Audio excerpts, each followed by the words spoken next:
All right, real excited to have the next gentleman on the Sports Card Shop guest line. He's known as the hobby lawyer, but I like to call him Mr. Paul Lesko. Paul, welcome to Sports Card Nation. Oh, thanks for having me on. Yep. Why did you have you on? You're a busy guy in more ways than one, and I know you've been on other shows. You're a lawyer as part of your profession. So to those that like myself and others that aren't, it seems like the last few years the hobby's been more, you know, more legal action seems to be popping up here and there, and I always you get a million opinions, right? But to get someone who knows the ins and outs and what things actually mean and not what we always perceive it as, I always appreciate that. So we're gonna touch on that. But like I told you even before we started recording, you're a collector. You're in the hobby. It's not like you're just a legal analyst just for the hobby, even though you've kind of been the become the unofficial official one at that anyway. But you're more than that, and I want to highlight that. So, with that being said, like for those that may not know, like you're collecting interest. What do you collect? Maybe any, how you got into the hobby and that sort of thing. Sure, yeah, no. So I started collecting in the '80s when you had, everybody had a license. So you had five, six different, manufacturers making licensed products. So it's kind of the golden age of junk wax, and we talk about it a little bit, but 86 tops. That is my favorite, product. It was the first one that I collected from end to end to get every card because it had a player in it, Dwight Gooden. And even though I grew up in the suburbs of Chicago, I was collecting Dwight Gooden like crazy. And to my detriment, that means I did not collect 86 Fleer and did not get any Jordans at that time. So it was a kind of it's how I collect. It's really one of those things. If you see me focusing my collection on something, do the opposite because when it comes to me focusing on stuff, I always do it wrong. Yeah, But we all wear that hat. I want to stick up for you. We all wear that hat. But go ahead. Yeah. So, and then I really started to collect again in about 2006 to 2008. And that's when I had kids. And I wanted to get something to commemorate, their birth year. So I wanted to get like a complete set of '06 or complete set of '08 for each of their birth years. So I went to a hobby shop. I hadn't been in one in years, and I was just overwhelmed with how the hobby had changed. Patch cards, autographs, the quality of cards had increased so much that even though I went there for my kids, it was promptly I was there for me. And after that, I was just collecting full tilt again. For quite a while, I tried prospecting poorly, and everyone that I focused on trying to get, I got spreadsheets of embarrassments of all the cards I used to get, how much I spent, and I don't know how much they're worth now, but it's always a factor of what I spent on them. But then around 2010 or 2011. Tops filed a lawsuit against Upper Deck because Upper Deck had an OPC insert that was using the 1975 Tops frames. And as a lawyer, and at that time I was doing plaintiff's work for intellectual property, I was involved in a lot of copyright lawsuits too. So it gave me an extra look at the hobby that many people don't have. So that was the first article I ever wrote. I wrote an article about that lawsuit, and people were interested in it. And when I wrote the article, I'm like, what would be fun? Let's get some 86, some of the 75 tops. Let's get some of the OPCs and then, put them side by side because that's kind of neat. And that's really where my collection became focused because now what I collect is I collect cards that are involved in lawsuits. And I particularly like it when there's a lawsuit, a card on one side of a lawsuit and a card on the other side of a lawsuit, just putting those two cards right next to each other. I just really enjoy doing that. And that's really how, so the last 12, 13 years, that's really what I've been focused on. I get more excited when there are lawsuits, and I get really excited when there's cards involved with those lawsuits. I guess my first question there, Paul. That's cool and probably different than most people collect. How many cards can potentially be on a want list like that? I mean, you would obviously know before me, but like, how many cards? I mean, I guess you could have potentially a whole set that's involved when you come with design or like you said, intellectual property. But how long can that list be? I guess is my question. It varies year to year because it's something. I mean, it's my new releases. My Topps flagship is any new lawsuit. So it's always increasing depending on when there's new lawsuits, and I'm always finding out about older lawsuits. I mean, even this week, I'm trying to remember what it was, but somebody pointed out another lawsuit that I hadn't heard of because I came up practicing law in '99. So I pretty much, when the internet was around, I was, raised on the internet for lawyering. So I could find, any documents that are digitally out there, but it's the older lawsuits that really didn't make it into the press. Those are the ones that I love learning about. So finding out about a lawsuit that took place in the '80s or the '70s that I didn't know about. But right now, my want list, luckily, a lot of the cards involved in lawsuits are rather inexpensive because they're counterfeits, so it's kind of easy to get those. But I do have a want list of some cards that are, more expensive. Right now, there's a lawsuit having to do with a LeBron RPA.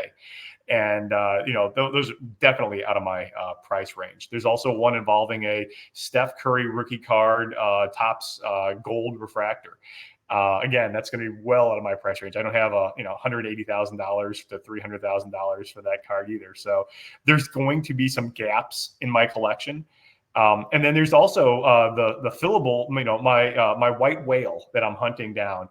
There was a lawsuit that was filed against Topps in 2011. Had to do with a employee was utilized on a picture of cards, and he alleges that he didn't give permission, and it was in the Topps 2011 triple threads cards. These cards were only out of 5. There was only 5 of these made, and one of them popped up on eBay at the time of the lawsuit, and it was worth and they were selling it for $200. And in my mind at that time, I hadn't spent $200 on a card, and I'm like, I don't think I can justify that. Don't worry, it's out of 5. Another one will pop up on eBay. I'm sure of it. Well, no, it's 12 years later. I have not seen another one of those pop up. So that's one of, the ones I'm looking for. So it's my collection right now, focusing solely on the cards involved in lawsuits. It takes up, 4 or 5 good sized boxes. And you're right. The ones that involve like an entire series, sometimes I will buy that entire series, but sometimes it's just good enough to have the cards that are mentioned in the lawsuit, especially if there's a lawsuit going on right now between Panini and the old wild card over stat smashers. And that involves, a lot of potential cards on both sides. But in the complaint, they had a side-by-side of a Joe Montana for both, and the cards looked nearly identical. So for that, rather than getting both complete sets, I was happy just to get one of those 2 cards to put them side by side because it sums up the lawsuit perfectly.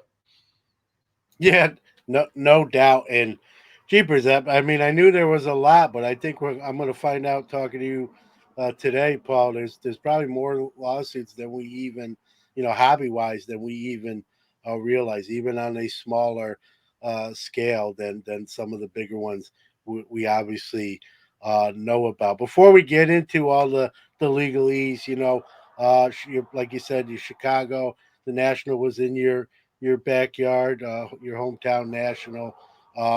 Your thoughts on it with the additional 200,000 square footage? What did you think? How did your hunt for some of those cards that are related to lawsuits go? Just kind of your national experience. Yeah, I love the National in Chicago. That's the one I really try to focus on. I'm now in the suburbs of St. Louis, so it's only a 4-hour drive for me to actually get to Chicago, and it's good for me to go because that's where all my friends from high school and middle school are. So it gives me the opportunity to, during the day, I can be around and hunt for cards, and at night I can actually leave Chicago for a little bit and go see some friends, and it accomplishes a couple tasks at once. But I really was impressed with the National this year. The extra space, while it was intimidating at first, It was a lot more extra space, and I don't think I actually ever really learned where the exits were. I mean, it was easy to get lost there, but just there really, despite that being that large, there wasn't wasted space, and I thought it was actually spaced out well enough that there weren't any, too much aisles running into people, bumping into people, trying to get around people that you couldn't. I thought they did a really good job with it this year. And I thought this year there were a lot more kids that I saw than I had seen at previous nationals. And that's just always great to see. It's especially when the kids are buying higher dollar valued cards than I am, or that I even have in my collection. So I think the hobby looks like it's in good hands coming up. But I think they're gonna buy all the good stuff, and we'll be on the outside saying, "I can't believe those kids got those cards. I've been dreaming about those cards." Yeah, it's crazy.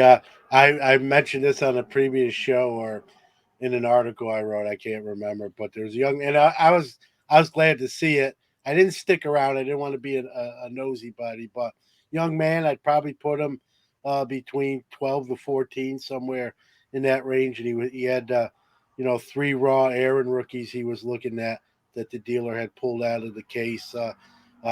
Curiosity definitely was my curiosity meter was up, but I was kind of done looking at the cards in the case. I didn't want to just stand around and eavesdrop. Although I was curious of the final outcome there if he wound up purchasing one. But it was good, like you said, it was good to see kids in general, and there seemed to be even more families. And I even saw I'm seeing more kids buy vintage, Paul, which to me even warms my heart Yeah. even a little bit more. And I think you hit it on the head too. Uh, it seemed more airy from the last Chicago National, which was the last one 2 years ago. It was more kind of elbow to elbow. This even for a record breaking crowd, which they announced it at, it didn't feel like you were sardine canned in there. You had space to go. I know we got to talk kind of near Craig Kreinler's setup, and even though we were sort of in the middle, people could go around us left and right. We didn't get yelled at all. Like I think maybe a couple years ago the way that was set up. And you're right, Chicago. It's not a perfect rectangle. There's sort of rectangles attached to rectangles, so it's the one national I know like ahead of time I'm gonna get lost. Like there's time I will ask a dealer like, "Hey, where's the front entrance?" And they're used to it, and they'll point you in the right direction. But as far as any pickups or any stuff you added to the legal the Paul Lesko legal collection. There really wasn't, because what I was hunting for there. As you can imagine, there are a lot of lawsuits or cease and desist letters or legal issues having to do with 1986 Michael Jordan Fleer cards. There's a lot of counterfeits out there. There's a lot of knockoffs. There's a lot of people that are changing those cards and trying to customize them and make them themselves and then sell them without the proper licenses. I think I know of at least 2 or 3 lawsuits that Upper Deck has filed to protect Michael Jordan or to protect that card. So I need to add one to my collection, but I'm really looking for a PSA 1 or a PSA 2. I'm not looking for the high end ones. So, I mean, there were a lot of Fleer Jordans there, but I mean, it looked like everybody had, 10s, 9s, 8s. Nobody was really, handling the dirt PSA ones that I was looking for. And in fact, I stopped by one of the booths, and he had a PSA 6 Jordan. So I'm like, okay, we're going in the right direction. Still can't afford this. So I asked him, I'm like, hey, do you have a PSA 1 or PSA 2 or even a lead on them? And he goes, well, it's a funny thing that you mentioned it. There was actually a 12-year-old that was here about an hour ago asking if I had a PSA 1 Jordan. So if there is one, he's going to beat you to it. So you got to outrace a 12-year-old for the Jordan. Yeah, Yeah, that's it's not going to one of work. those. It's one of those cards. It's not short printed. I mean, No. there's plenty of them. But you make a great point too, Paul. It's a card that I almost wouldn't buy ungraded at this point because there's No. so many Fugazis, and some of them are obviously better than others. So there's ways to tell, but like anything else, people get better at making fakes all the time. So it's getting more difficult to acquire it. Raw. And I mean, we've even heard examples where graders themselves, every once in a while, one goes through the 5 hole on them and they'll slab it. Trimming's kind of been a hot button topic where the card's real, but parts of it are thinly sliced off to make a better conditioned card, and a grading company, not catch it and give it a high grade, and that's a whole nother can of worms in itself. One of the things that was cool, you had a jersey which had the hobby lawyer on the back, and you had certain people, from the hobby sign it. I was fortunate enough to get to do that. Kind of how'd you come up with that idea and concept? When did it hit you, and So how? it's something I've been wanting to do for a while, because the main reason I go to the National really is to meet people. I mean, so many of the people that I have met or worked with in the hobby, I only know from social media. So really, I go to meet as many people, catch up with people, and a lot of time, I mean, it's a big area, and I'm not a name tag guy. And I think even if you wore a name tag at the National, no one's going to notice it. So I had to do something to say, because there's so many people I wanted to see. And and remembering, I don't know if you were in Atlantic City, but it was impossible to get wireless service, on your phone to meet people anywhere. It just, you leave, and someone 2 hours ago asked, "Hey, I'm over here. Can you meet me?" I'm like, "Oh, I didn't even know." So I came up with the idea of doing a jersey, and I had it custom made that said "Hobby Lawyer" on the back. And for anybody who wants to, it's really inexpensive to get a baseball jersey. If you want your own customized baseball jersey, Amazon is your place. It was just a great idea. But when I got it, my wife came up with the idea too. She's like, while you're there, why don't you, get everybody to sign? And I'm like, oh, that's such a good idea. That is such a good idea. So we, made sure that everybody I know, everybody I talk to, I tried to get them to sign it. And I think from now on, I'm gonna have to do it every year. I had so much fun doing it. It really, I spent so much time, unfortunately, trying to talk to people, but there was, I can't remember who it was, but I was talking to somebody once, and 4 people interrupted our conversation to say, "Hey, I want to sign your jersey." I'm like, "Okay, let's do it." And I felt so bad because, like, again, I'm not like doing any like hardcore business on the floor, but if I was, it's not very professional for that to keep happening, but it was pretty fun.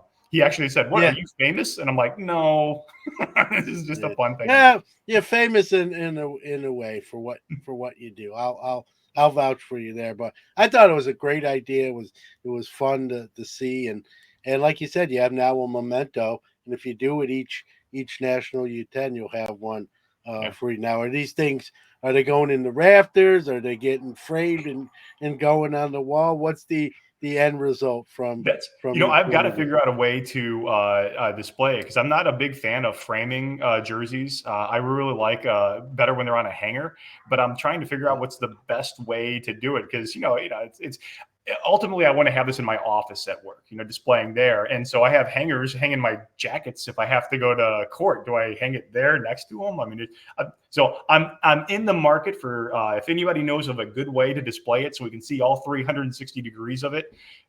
I would like to hear about it. There's got to be something. I think there's a frame, and I'm not an expert. I'm just based on something I saw. I think there's a frame which it's open sided, both sides, so Mm-hmm. it so it's sort of framed, but it's not. Doesn't have to be against the wall, and you can kind of put it on a chain, almost like a triangle chain, where No. it kind of sort of floats, and you can move it and show all the sides and that sort of thing. I know it's 2023. There, I know something out there Yeah. exists. It's just a matter who has it and getting it and that sort of thing. So No. probably Amazon, another Amazon item. I know it's my go-to place Yeah. No. too. And I definitely want to display both sides, because there's some great autographs on both sides. I mean, I think my favorite one on there is Brian Gray put "Sue Me" on there. So you got to make sure you can show both sides for that. Yeah, no doubt. You mentioned being in St. Louis. St. Louis is a city I've advocated for having a national. It's a great sports town. I'm probably preaching to the choir Yeah. that you live near there. Um, I mean, any reason like in your like the city probably better than me that you don't think is parking an issue, or do you think St. Louis would be a great venue for a future national? St. Louis does have a good venue, and it used to be the first law firm I worked at. Right across the way was the convention center, and it's a good-sized convention center, and it would be able to host a good national. I think, unfortunately, I'd rank St. Louis as slightly safer than Atlantic City. So, I felt, in Chicago, I felt, fairly safe there. I mean, it's a okay neighborhood where it was. St. Louis, a little more sketchy. But I mean, if you're going to Atlantic City, you're not going to, blink twice at coming to St. Louis. And I always say St. Louis is it's a great city. If you got, 2 or 3 days, you can be entertained very, very well. So I think it'd be a good place for it. Probably won't happen, but fingers crossed. Yeah, you never know. The new leadership has taken over. We've heard Baltimore's back in the mix. Atlanta is back in the mix. So maybe it's nice to see other cities kind of at least be considered. Whether it gets one or not remains to be seen. I got to ask you, like a lot of people, don't like to take their work home. Right? I'm done with work. I don't want to talk about it. I got to go there tomorrow and do it all over again. But you're obviously in the legal profession. Does it ever get uh, old to you talking about, in this case, hobby lawsuits, like after your job is done? Like It how do you, or is it just that interesting and kind of different that you don't look at it like that? I mean, it's I never get tired of talking about it, but it's the way I look at it is like what's the thing that a collector likes to talk about is most his or her collection.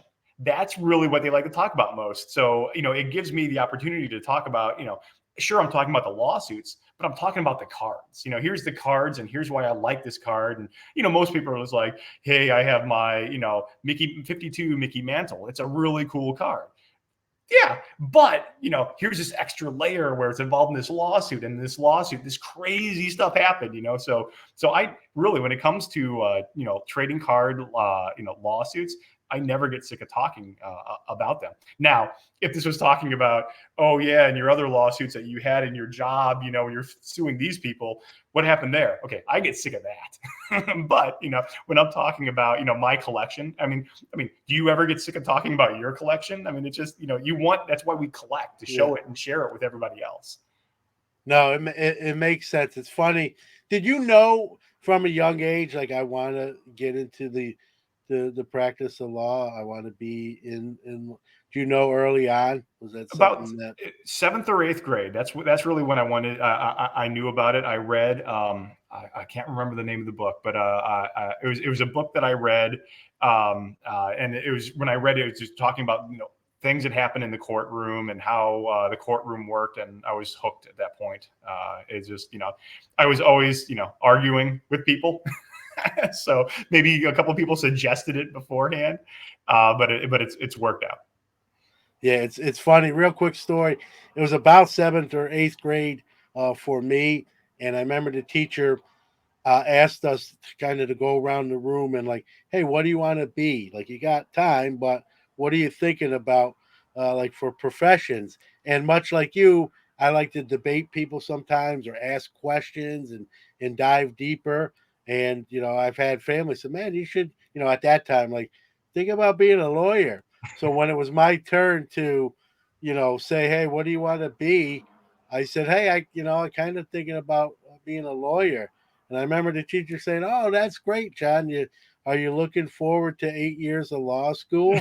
And that was like breaking news to me. I didn't know it was eight more years, and it was really like, not that I did bad in school, but I knew like I probably wasn't gonna be a lawyer at Well, that point. she kind So of misled you because law school is, it's technically only 3 years.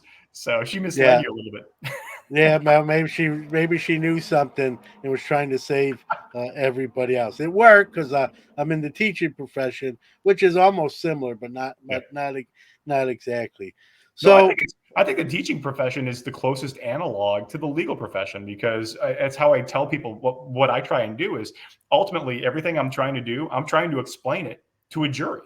And I have, I have a patent background, I have a biotech background. So, sometimes the cases I do are very, very difficult concepts.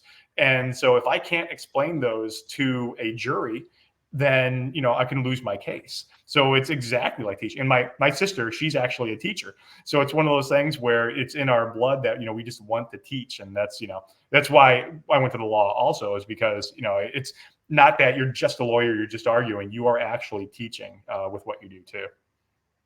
yeah, no doubt. And hey, listen, we need both professions. They're very important. Obviously, I don't have to tell you that.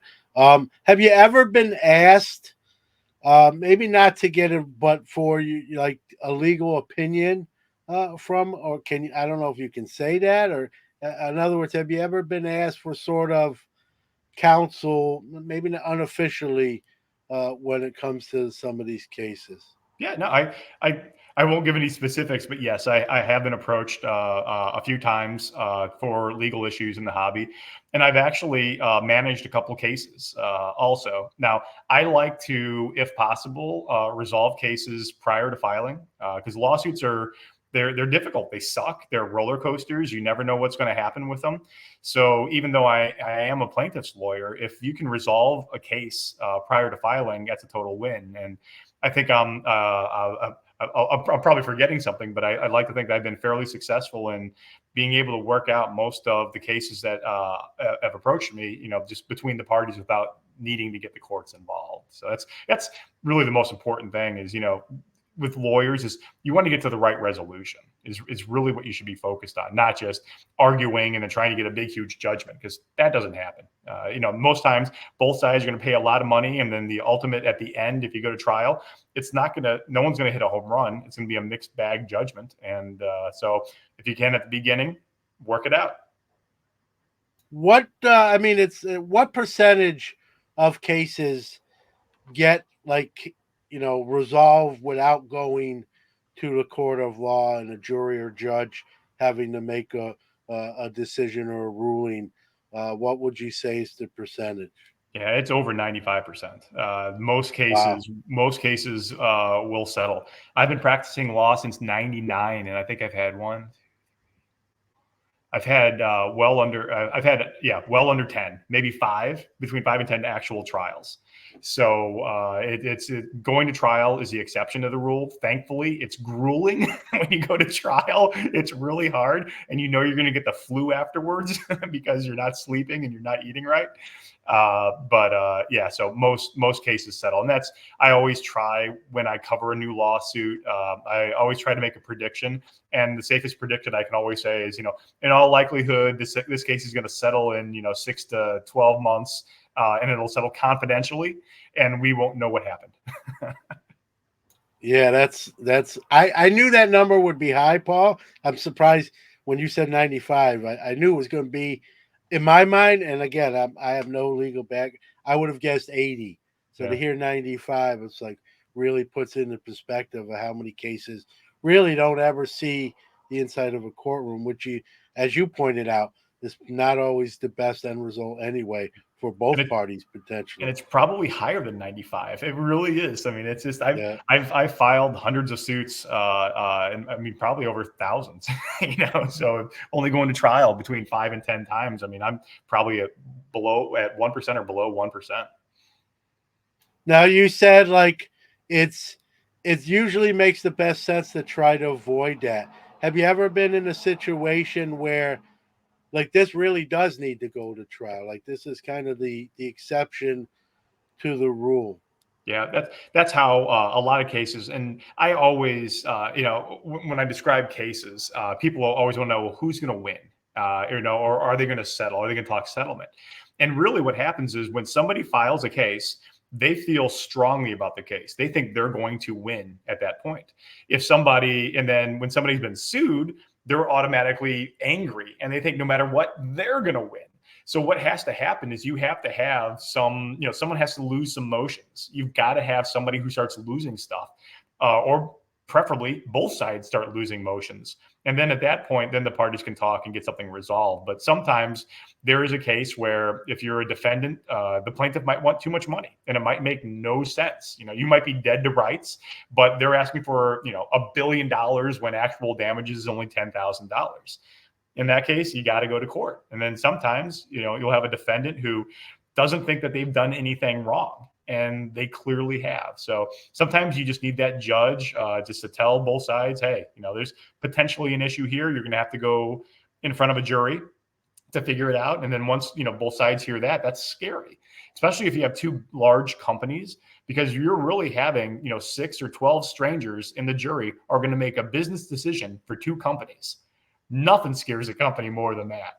So so that's why most of them settle. But sometimes you do need to have a judge chime in every once in a while. So to say, hey, this person's in the lead, be more reasonable, settle this case.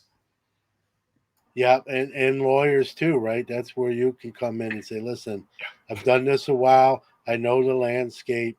Here's what I suggest. This is why you pay it. This is why I'm here. So you may not like what I say, but I got to be honest with you. I think that's important. Obviously, the big hobby case is Panini versus Fanatics. But we're gonna tackle that, or you're gonna tackle that. I'm gonna, be enlightened. But how many hobby cases? We don't have to necessarily talk about them all, but at the current time, how many are potentially on the docket? Even smaller ones that's on your radar. It's between 10 and 20 right now. So, and it's not just civil lawsuits. I also look at some criminal lawsuits that are out there too. Like one of the more interesting ones that's out there has to do with somebody was selling fake graded 86 Fleer Jordans. They were graded as a 10 or a 9, and he's selling them for $3,000 or $6,000, and come to find out that the slabs were fake. So it's not just the civil lawsuits. There are also some criminal lawsuits out there that I'm following too. Yeah, and unfortunately, as you well know, we're seeing a lot more criminal behavior when it comes to cards and memorabilia, with burglaries, robberies, similar things where you said where people just make fake slabs, fake cards, anything. Like if there can be money, can be made the easy way. People are going to find, or at least try to do it. So. Getting into the big case, Panini first filed suit against Fanatics. Now, was it? I know that it was antitrust. Was it? Is this a separate case with where they said their employees kind of got poached by Fanatics? Are these two cases, or are they kind of one big one? They're right now. There are two cases that there's a little bit of overlap with them. I think it was back in May. That's when Panini sued Fanatics and accused Fanatics of stealing unlawfully their employees. I think it was like between 34 and 36 Panini employees ended up going to work for Fanatics, and that was the first lawsuit that was filed between these Panini and Fanatics battles. The next lawsuit then was the antitrust action that Panini brought against Fanatics, and that was filed 2 weeks ago, where Panini alleges that in the future Fanatics is going to be an unlawful monopoly. And then right after that, 4 or 5 days later, then Fanatics sued Panini basically for unfair competition and for engaging in bad faith negotiations, because it looks like Fanatics was talking to Panini about potentially buying Panini out of their exclusive licenses with the NBA and with the NFL.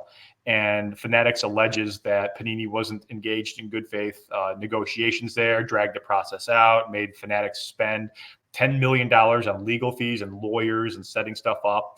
And because of how this dragged out and went, Fanatics lost the 2022 and maybe the end of 2022 and then maybe the 2023 year for making NFL and NBA products. So they allege it's a couple $100 million, if not more, that they've lost because of this. So it's two and a half huge lawsuits here. Antitrust lawsuits are huge.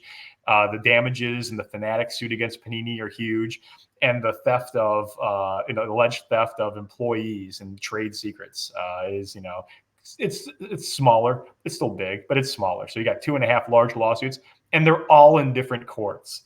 There's overlap between all of these. So I would hope at some point they'd be consolidated, because the big risk you have is inconsistent judgments here, because judges are people and people may see things differently. And because there's so much overlap here, I could see it that a judge could make two decisions in two of these cases that does not mesh. So we'll see. It's I've referred to it as a mess because really it could be, but I'm giddy about it because it's three big lawsuits in the hobby between the two biggest companies that are out there. And so I'm hoping we get some depositions. I'm hoping we get some documents. I hope we get a lot of fun stuff here, because we've already gotten hints of some fun stuff. I'm looking forward to seeing if we get some more. And this is your Super Bowl in a sense, to use an analogy. It's a World Cup. It's more of a World Cup. You don't get these every year. You get these every 4 years. Oh, that's right too.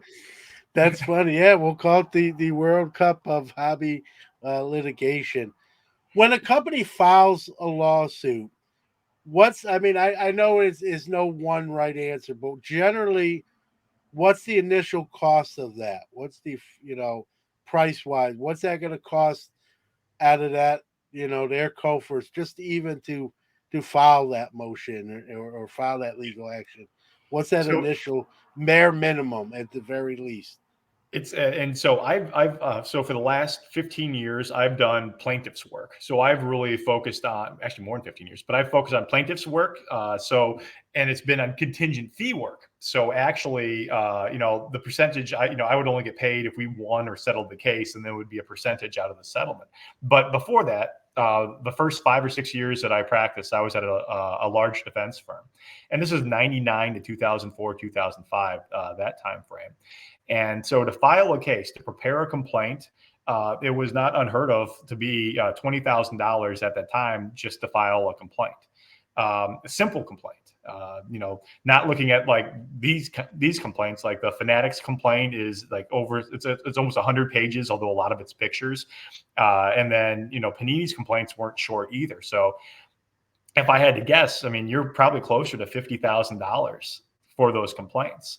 And then the real expense in lawsuits comes with the documents, the exchanges of documents, because you want lawyers to look at every document before they go to the other side, and lawyers aren't cheap. Antitrust lawsuits are some of the most expensive lawsuits that are out there. I've been lucky to be involved in antitrust lawsuits as a defense attorney and as a plaintiff's attorney. And as a defense attorney, there were the two cases that we had 10, 11, 12 associates looking at every document that this company basically ever had. The bills were, hundreds of thousands of dollars a month for cases like that. So they get very expensive very quickly. But when you have such high stakes as are in these cases, it's, it seems like a lot. But as for what could happen to these companies afterwards, it's really not all that much for the companies. Yeah, and you're talking about companies that have millions, if not billions of dollars, especially in Fanatics' case. So, while $20,000 is a lot of money, it may not be as much to them as it is to us or me and you. So, especially with the antitrust lawsuit, Panini is asking for a couple things. They're asking for Fanatics to if it is found that Fanatics is an unlawful monopoly, Panini wants the judge to order Fanatics to spin Topps out, to get rid of Topps, and to have Topps be a separate company. And they're also asking for Fanatics to spin out a distributor that they just bought. So in the case that you're losing hundreds of millions of dollars of future revenue because of a court order, $20,000 to $50,000 or even $10 million is worth it to defend your business lines. Yeah, for sure. Yeah, and listening to you too, I think one thing, you've heard it, I'm sure as well. There were different days some months back when, you heard whispers that the sale of Panini was imminent to Fanatics, or it had already happened. They just haven't announced it. I Mhm. think what you said with the legal documents, what it has proven is there was at least dialogues between those two parties about having that be the case. It didn't come to fruition, and it's as you said with Fanatics, they're kind of countersuing, saying that Panini kind of drug them along and cost them money, fueling that process. So that was on the table as far as a sale of Panini to Fanatics. It didn't happen. Probably not going to happen now, at least in the first near future. It may happen down the line, especially depending on how these things shake out. This antitrust, they're saying it almost like it's going to be a future monopoly. Can you sue something? Can you sue in a court of law for something that hasn't like officially happened yet? Where maybe the tea leaves are reading that way, but we're not there yet. Can you file a lawsuit for something that really hasn't actually happened yet? For antitrust, you can explicitly do that. It's not just a lawsuit that you can have for a current unlawful monopoly, but you can have for an intent to have a monopoly. So, at least for that specific statute, yeah, it specifically contemplates future monopolies. It's more difficult, obviously, because the future, nobody knows what the future holds, but it is possible. But it's funny that you said that, everybody, had heard the rumors about a sale being imminent or the talks or whatever going on. It was I think it was the Atlantic City National. That seemed to be the one rumor everybody said, that they were just waiting to announce it. They're just any day now they're going to announce it. And I'm not sure, what they were talking about, but the complaint that Fanatics filed against Panini, it didn't mention a buyout of Panini. It was more of a buyout of the exclusive licenses. And I had thought until then, like you, I thought that the companies were talking about Topps buying, Fanatics buying Panini. That's really what I thought had happened. So the fact that the complaint doesn't mention that, it was, new information to me. Doesn't mean they didn't talk about that. Everyone writes the complaint to say whatever they wanted to say, but that was news to me. What I mean, like you mentioned, there's sort of three lawsuits here. You got the initial one with the employees jumping ship and going to Fanatics. Uh, then you got Panini with the antitrust. And then you got Fanatics firing back with whatever how you would title it, with them costing them money in the process. I know you read all these documents. You obviously going to understand them better than someone who's not in the legal profession. Which one of these three, in your professional opinion, do you think holds the most water, at least on paper, if you will? It's really difficult to tell. I think because each of the cases, they're brand new.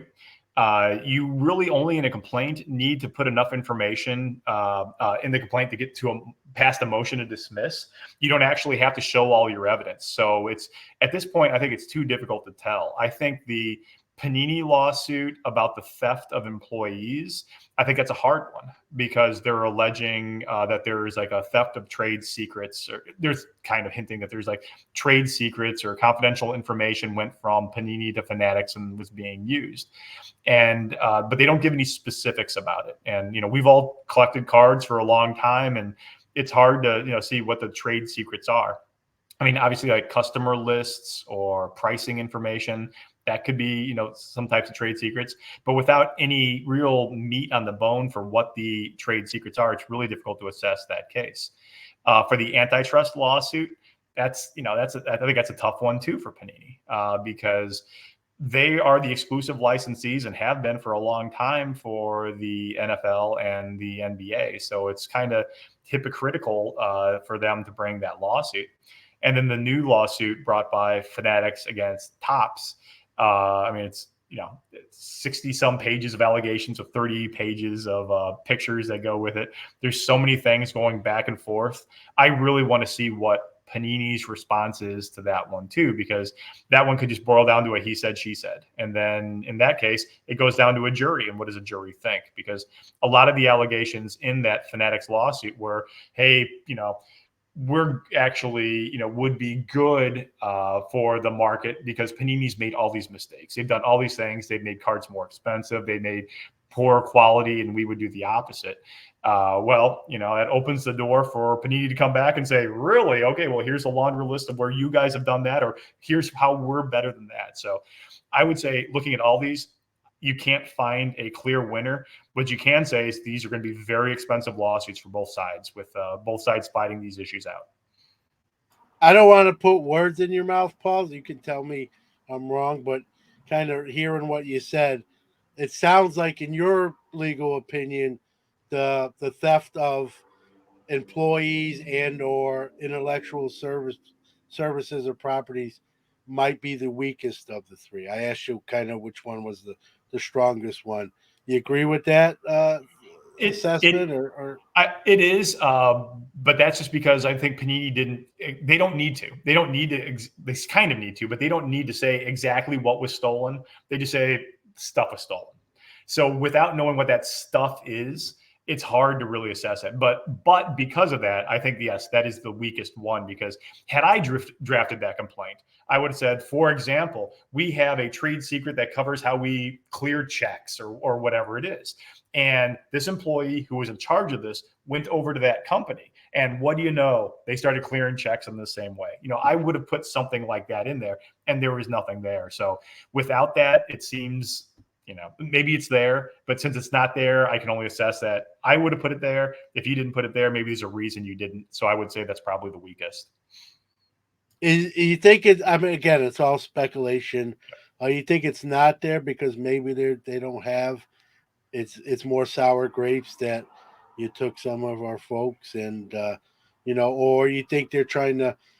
Can they hold that information back and then only put it out there when it's time to fire it out there? I think it's more of the latter. I think it's more of, we don't need to, you want to hold back some information from the other side. Once you've shown them all your evidence, they've got $1,000 an hour attorneys on the other side that could spend 2 years tearing it apart. So hold some things back. So I don't think it's necessarily a sour grapes.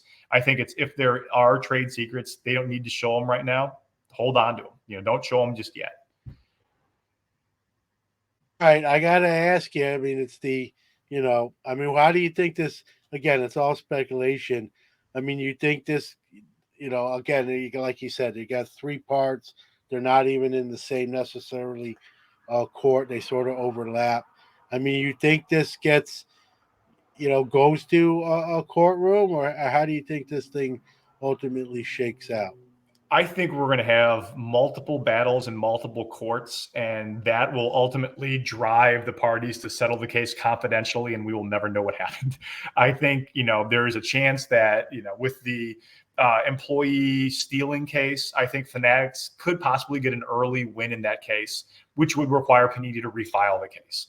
I could see that happening, and then maybe Panini be like, oh, okay, maybe we should talk. And then I could also see in some of the other cases that, well, this case will continue. And because of that, it's going to be expensive. So I think ultimately we're going to see battles in all three cases, which will ultimately lead the parties to sit down and say, hey, we're spending millions of dollars in these lawsuits. Let's get back to the table.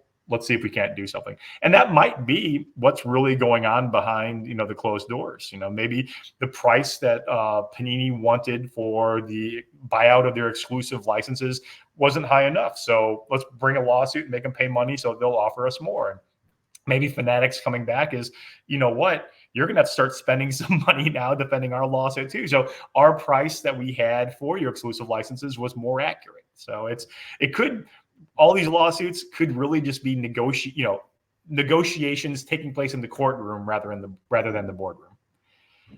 So you're saying, if I heard you right, and I thought about this too. It's funny that in a sense, these filings might be the fuel that gets a transaction done where Fanatics could acquire that licensing ahead of schedule.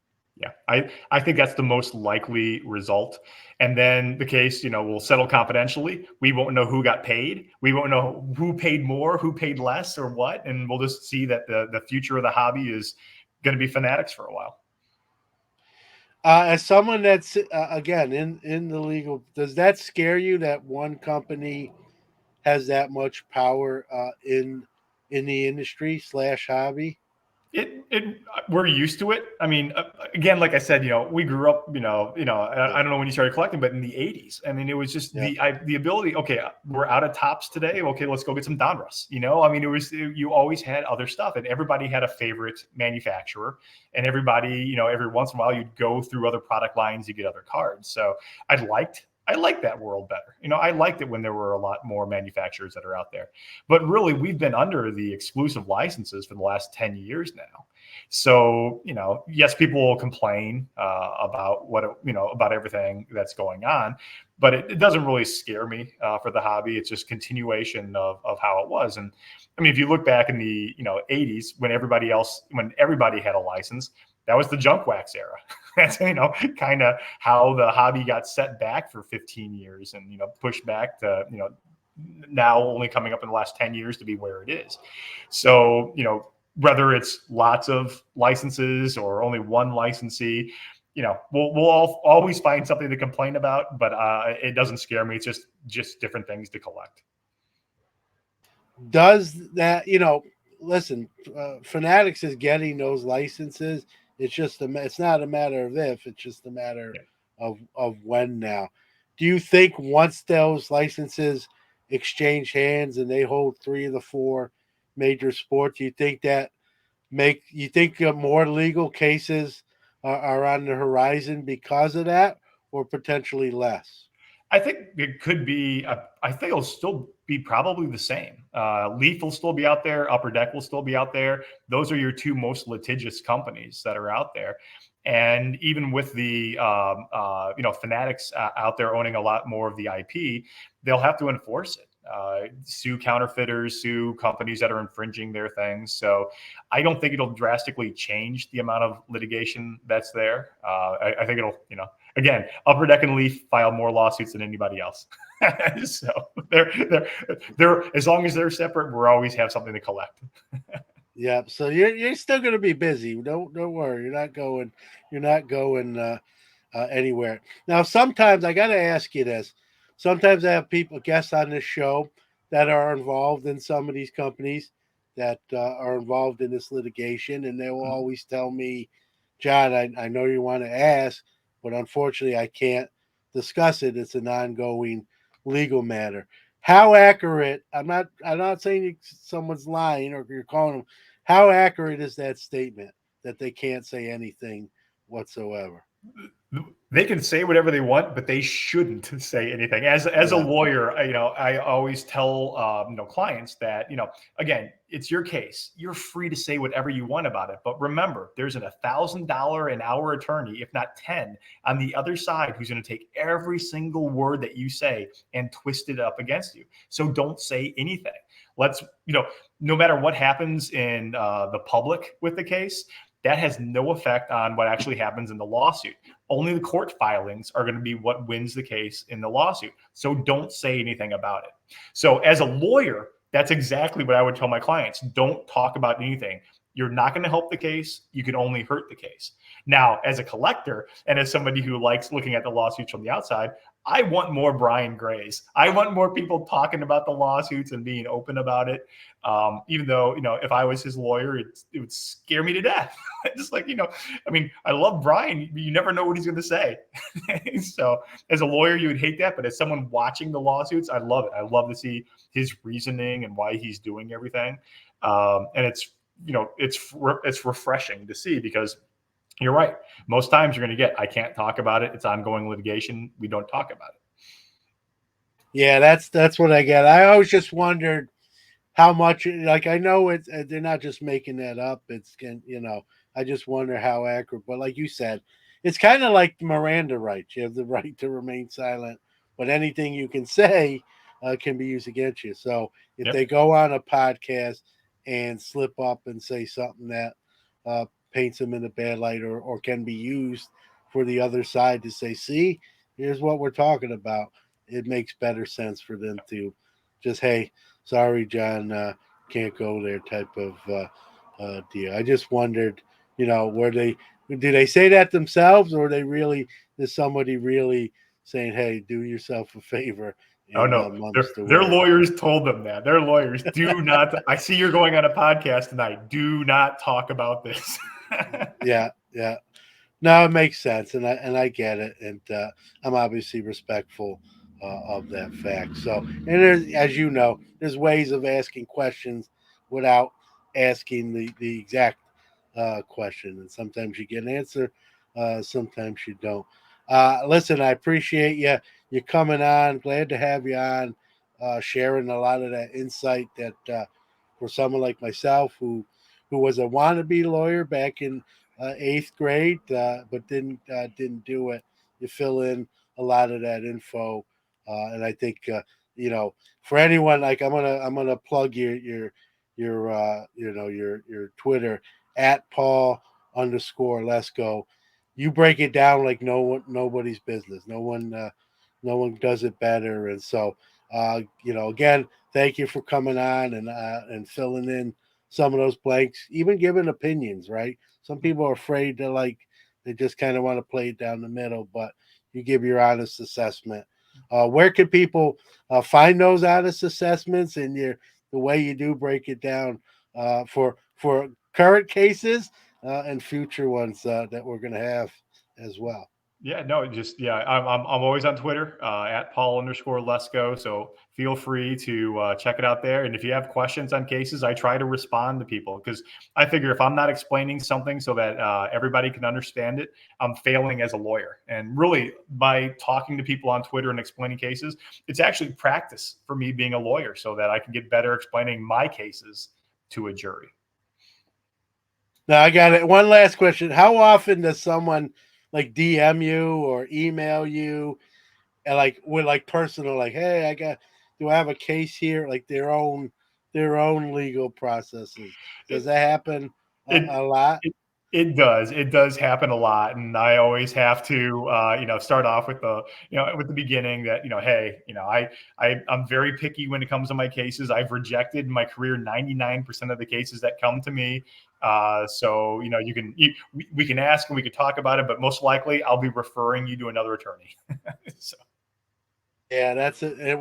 It's like any profession. Doctors have their friends. Hey, I got this, bump on my elbow. It's getting bigger.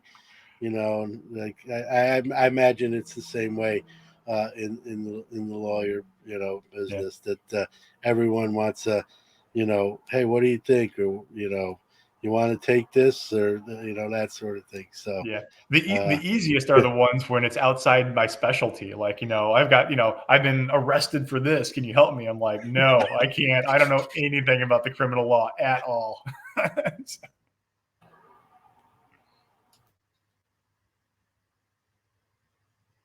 well, Paul, once again, man, I appreciate you coming on. We'd love to have you back.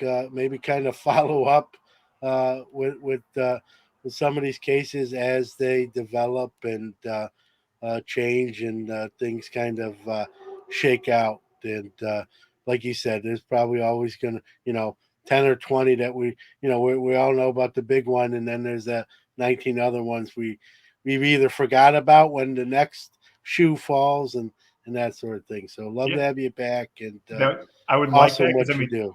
we didn't even talk about, the Lorcana case or the, Yeah. Bang Bros case, or, there's so many other cases that we've forgotten about because the two big Well, guys are we'll have to do another, maybe in 4 to 5 weeks. We'll do a non Panini fanatic uh podcast, and perfect. cover I'd like that that. that That'd be other fun. ground. So thanks, Paul. Appreciate No, it. thank you.